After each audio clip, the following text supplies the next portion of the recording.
Benedicite, muy buenos días. Soy el Padre Julio desde el Eremitorio Emaús de la comunidad monástica Esicasta, la provincia anglicana de Cristo el Buen Pastor. Continúo respondiendo a preguntas que me han hecho llegar esta semana y la semana anterior y días atrás, pero como son muchas las preguntas, las voy repartiendo en varios videos. Una de las preguntas es, he participado en los oficios con ustedes y tienen un sistema de oración, una liturgia diferente a la que se plantea en YouTube, en otros canales. Bueno, paso a contarles. En primer lugar, la Iglesia Ortodoxa, la Iglesia Católica Romana, la Iglesia Luterana y la Iglesia Anglicana tienen el oficio divino, la liturgia de las horas o los devocionales, como se llama. Cada iglesia le da un nombre diferente, pero básicamente todos es lo mismo. Maitines, laudes, ¿verdad? La hora intermedia o tercia, sexta y nona, vísperas y completas. Eso es como varía los contenidos. Por ejemplo, la Iglesia Ortodoxa no toma todo el salterio, los 150 salmos, e introduce oraciones de los santos, ¿verdad? La Iglesia Católico-Romana divide los 150 salmos en 4 semanas, recorta esos salmos, no todos los salmos, los salmos no necesariamente están enteros, recorta algunos versículos, ¿verdad? Le pone antífonas. La Iglesia Luterana, en el libro de oración común, pone los salmos enteros y lo divide también en 4 semanas, pero con un orden diferente al de la Iglesia Católico-Romana. Y la Iglesia Luterana hace exactamente lo mismo.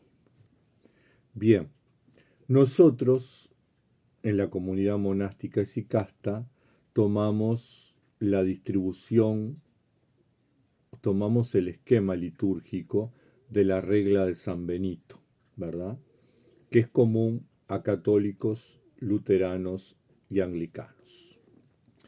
Y la regla de San Benito dice que los 150 salmos se reciten en una semana, no en 4, ¿verdad? Como lo hace formalmente la Iglesia Católica o la Iglesia Anglicana o la Iglesia Luterana.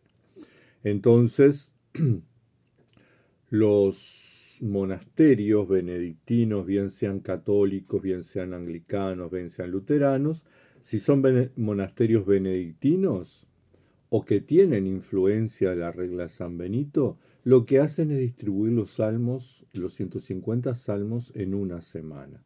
Es decir, que generalmente en las vigilias hay 6 salmos, en laudes hay 3 más un cántico, al igual que en vísperas, y en tercia el Salmo 118, que es larguísimo, se divide en 7 días.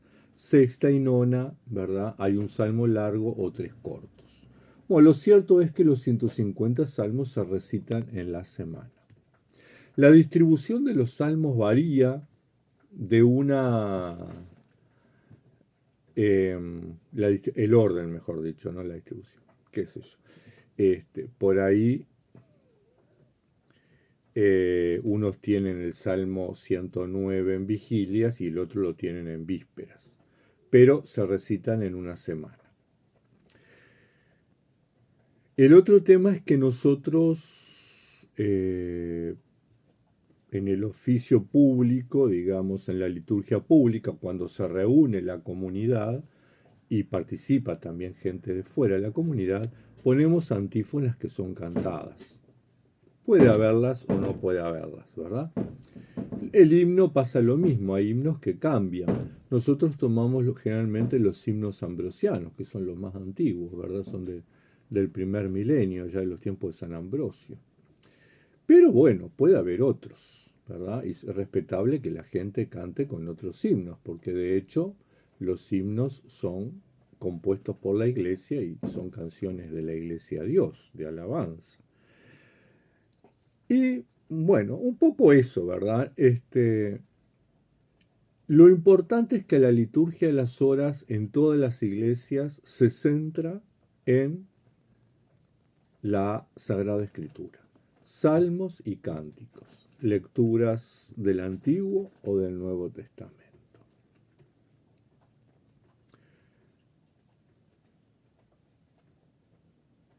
Otra de las preguntas que me hacían llegar es si nosotros tenemos sagrario. Bueno, ese es mi perrito que se está amacando en la mecedora y golpea contra la pared.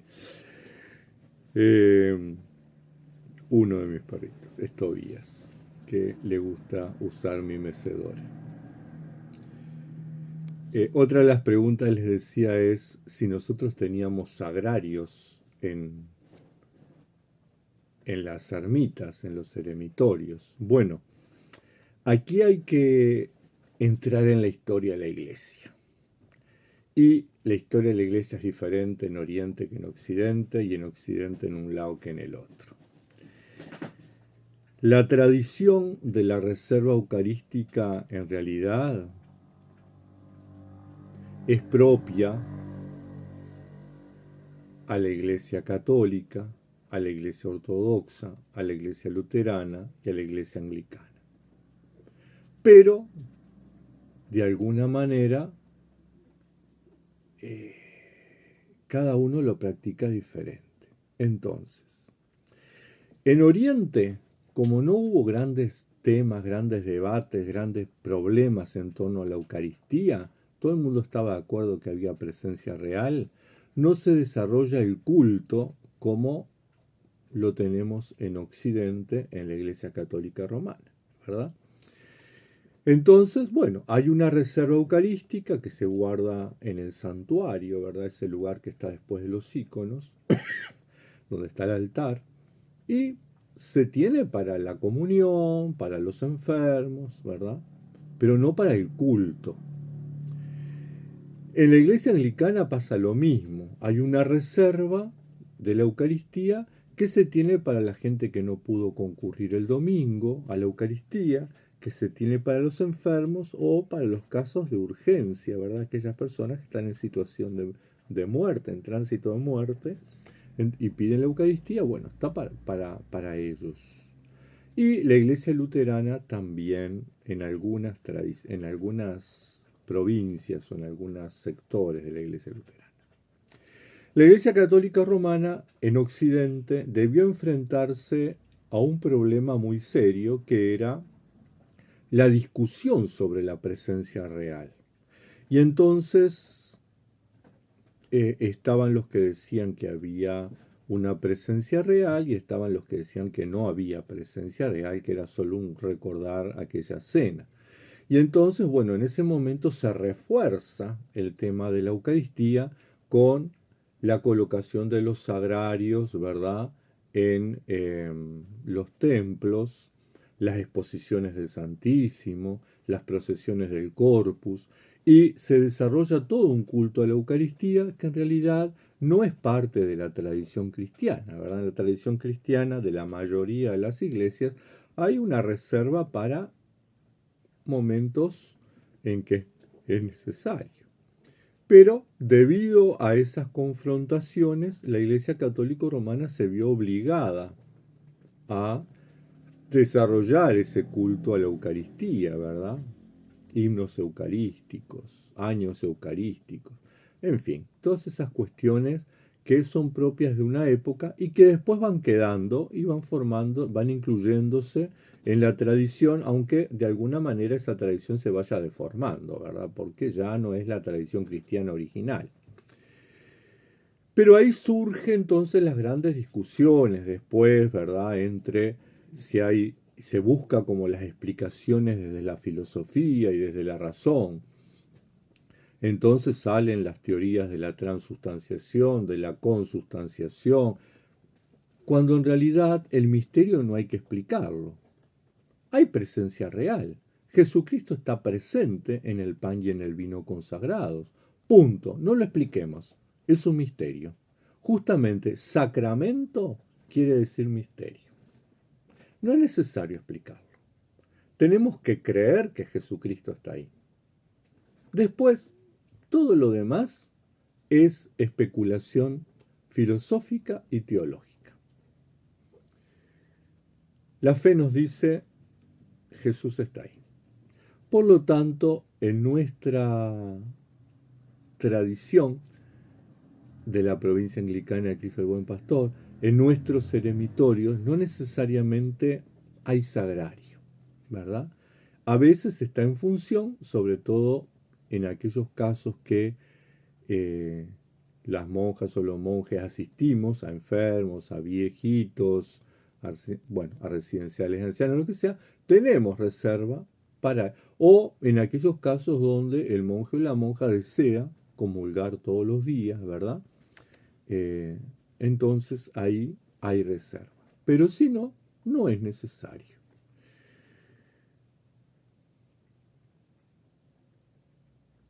Otra pregunta que me hacían es, ¿por qué nosotros no rendimos culto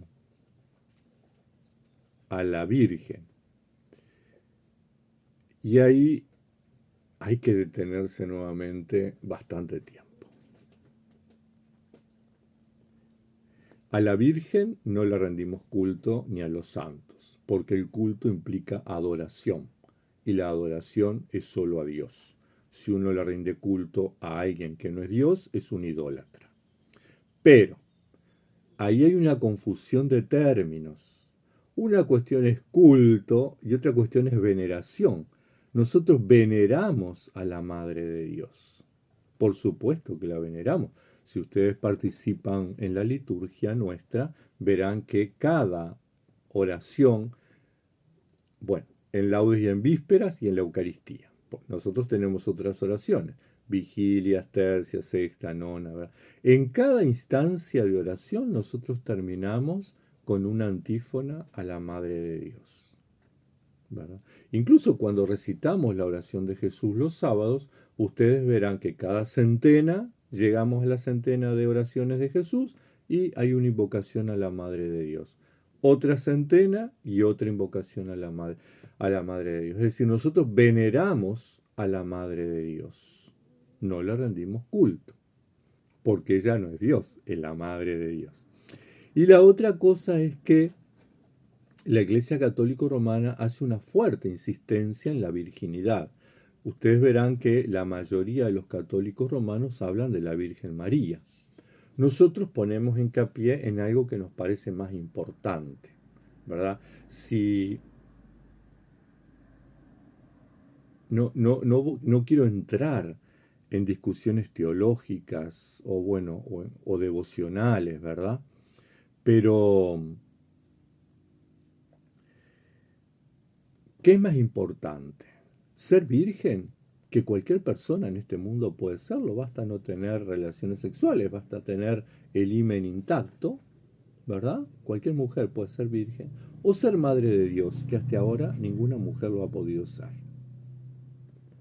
Entonces, lo importante de María, lo realmente trascendente, lo realmente maravilloso, es que ella es madre de Dios.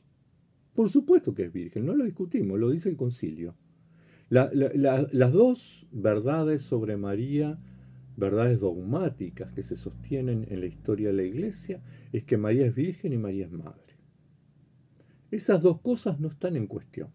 Pero cuando nosotros nos referimos a María, preferimos hablar de la Madre de Dios porque nos parece más importante, más trascendente ese título que el de la virginidad. Pero no cuestionamos la virginidad de María, de hecho, siempre nosotros decimos que mantenemos en nuestra tradición y en nuestra creencia, en nuestra doctrina, los dos dogmas marianos de la Iglesia indivisa, ¿verdad? María Virgen y María Madre. Eso que fue declarado en concilios ecuménicos. Madre de Dios, ¿verdad? Madre de Dios. Pero entonces, en ese sentido, veneramos a Santa María, Madre de Dios, y ponemos hincapié en la maternidad divina más que en la virginidad, pero no estamos negando la virginidad. Otra pregunta que hacen por ahí es sobre el tema de si nosotros, ¿por qué no rezamos el rosario? O bueno, muchas veces me han preguntado, ¿ustedes rezan el rosario? O el Vía Crucis. Bueno, en la tradición anglicana se reza el rosario, pero es un rosario distinto, ¿sí? Se recita distinto y se reza distinto. Pero tengamos en cuenta que el rosario, o el Vía Crucis, o las novenas, son devociones. Y nosotros, en la tradición monástica, centramos nuestra vida orante en dos cosas, además de la Eucaristía. La Eucaristía dejamos de lado, ¿verdad? Centramos la vida de oración en dos cosas. La liturgia de las horas, o sea, el oficio divino, y la práctica de la oración de Jesús. Esas son, ¿por qué? Y porque el oficio divino es la oración de la Iglesia, es la oración oficial de la Iglesia, la han celebrado los cristianos desde que comenzamos a ser cristianos, porque lo recibimos de los judíos, ¿verdad? Y le dimos nuestro matiz cristiano. Entonces, el oficio divino, que viene desde los orígenes del cristianismo, y la práctica de la oración de Jesús, que viene desde los orígenes de la vida monástica ya por el siglo IV. El Vía Crucis, el rosario, las novenas a los santos, es algo que surge en la Edad Media, fundamentalmente con la orden franciscana, ¿verdad? Bueno, con las otras órdenes, los dominicos y demás, y que se da en un momento en que la Iglesia Católica Romana ya se había separado de los otros 4 patriarcados, ¿verdad? De Constantinopla, de Jerusalén, de Antioquía, y se había constituido en iglesia independiente, por eso era Iglesia Católica Apostólica Romana, y de alguna manera también había absorbido algunas tradiciones, por ejemplo, la celebración de la misa en latín. Entonces, el pueblo que era ignorante y no conocía el latín, porque cada uno, esa era la gran discusión, ¿verdad? Mantenemos la Biblia de la Vulgata que está en latín, esa fue el gran quiebre con Lutero, por ejemplo, ¿no? Además de las indulgencias y otros temas, o la traducimos para que la gente la entienda. No, la gente no tiene que entender la Biblia, la explica el presbítero. Bueno, y ahí todas esas discusiones, ¿verdad? Propias de las épocas. Después, la Biblia se tradujo a las lenguas vernáculas y nadie dijo nada. Pero en ese momento estaba toda esa tensión. Y además de la Biblia, que estaba en latín, la misa era en latín. Por lo tanto, el pueblo que acudía no entendía absolutamente nada. Y entonces, para que la liturgia eucarística no fuera algo totalmente desconectado de la realidad de la gente, se instituyen las devociones. Entonces, mientras que por un lado el presbítero estaba en el altar celebrando la Eucaristía de espalda, el pueblo estaba rezando rosarios, por ejemplo, ¿verdad? Había como esas cuestiones. Y la gente repetía, ¿verdad? Dominum vobiscum, con espíritu tuo, sin saber siquiera qué estaba diciendo, ¿no? Era espíritu tuo, y ¿qué quiere decir? No sé, pero eso es la respuesta que tengo que hacer. Eso nos pasó a varios cuando todavía éramos niñitos, ¿no? Respondíamos sin saber muy bien la traducción, ni qué estábamos diciendo. Bueno, lo cierto es entonces que las devociones surgen en la Edad Media. Y nosotros mantenemos, por eso nuestro amor, nuestro querer, nuestro querer identificarnos con la iglesia de la antigüedad. Por eso este movimiento de la iglesia antigua. Queremos ser como los cristianos de los primeros tiempos, como los monjes de los primeros tiempos. Entonces centramos nuestra vida en aquello que es lo que hacían los cristianos en los primeros tiempos, ¿verdad? Oficio divino, oración de Jesús. Así que no, por esa razón no utilizamos el rosario, porque tampoco es necesario, hoy por hoy, para nosotros, ¿verdad?, rezar el rosario, porque, bueno, nosotros tenemos un vínculo con la Madre de Dios y un vínculo muy fuerte en la liturgia, es decir, tanto en la Eucaristía como en las otras horas litúrgicas, como en la práctica de la oración de Jesús, al igual que con los santos. Nosotros en los oratorios tenemos íconos de santos, ¿verdad? Yo, por ejemplo, tengo los 4 grandes santos patriarcas monásticos en el oratorio, ¿verdad? San Benito y San Basilio, patriarca de Oriente y de Occidente, y San Antonio y San Pacomio, fundador del eremitismo y fundador del monacato cenobítico. Los venero, no les rindo culto, ¿verdad? En mi celda tengo el icono de San José Lesicasta, que incluso cada vez que me siento en la mecedora a la oración, le pido a San José Lesicasta que me acompañe y que me enseñe a orar como lo hacía él y como le enseñaba él a sus discípulos. Es decir, nosotros tenemos, ¿verdad?, ese vínculo, pero que no es un vínculo de rendir culto, es un vínculo de veneración, porque nos precedieron, porque son santos, porque los respetamos, porque los queremos, porque sabemos que ellos nos pueden ayudar a encontrarnos con Cristo y a seguir a Cristo.